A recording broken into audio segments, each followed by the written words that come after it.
President নির্বাচনে Democratic পার্টির প্রার্থী কামালা হ্যারিস তহবিল তোলার ক্ষেত্রে এরই মধ্যে বড় ধরনের সাফল্য পেয়েছেন। দেশটির প্রেসিডেন্ট হওয়ার দৌড়ে 1 মাসের কিছু আগে তিনি নাম লিখিয়েছেন। এই সময়ের মধ্যে তিনি $45 কোটি তহবিল তুলেছেন, যে অর্থের একটি উল্লেখযোগ্য অংশ এসেছে গত সপ্তাহে।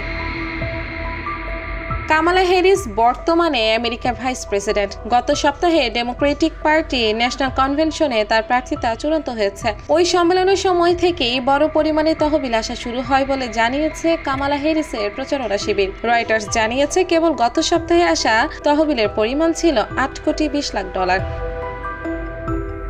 কামালা হ্যারিসের প্রচারণা ব্যবস্থাপক জেন ও মেলি ডিলন এক বিবৃতিতে বলেছেন, ডেমোক্রেটিক পার্টির জাতীয় সম্মেলনে আসা এই বিপুল অর্থ কামালা হ্যারিসের প্রার্থিতার ব্যাপারে আগ্রহের বিষয়টির দিকে ইঙ্গিত করেছে। গত 21 জুলাই প্রেসিডেন্ট জো বাইডেন নির্বাচনের প্রতিদ্বন্দ্বিতা থেকে সরে দাঁড়ান। জুনের 27 তারিখে রিপাবলিকান প্রেসিডেন্ট প্রার্থী ডোনাল্ড ট্রাম্পের সঙ্গে একটি টেলিভিশন ডিবেটে খুবই খারাপ করার পর তার সক্ষমতা নিয়ে প্রশ্ন ওঠে। এরপর তিনি প্রতিদ্বন্দ্বিতা থেকে সরে দাঁড়ালে vice president Kamala Harris president নির্বাচনে দলের প্রার্থী হন। কামালা হ্যারিসের প্রার্থিতা ইতিমধ্যে যে আলোড়ন তৈরি করেছে তাতে ট্রাম্প অনেকটাই ম্লান হয়ে পড়েছে। গণমাধ্যমের নজরও ধরে রাখতেও রীতিমতো হিমশিম খাচ্ছেন সাবেক এই প্রেসিডেন্ট।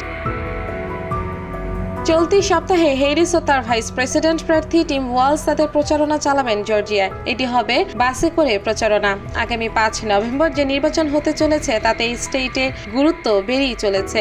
সে কারণে ডেমোক্রেট শিবির জর্জিয়া স্টেট তাদের প্রার্থী পক্ষে সমর্থন বাড়ানোর চেষ্টা করছে।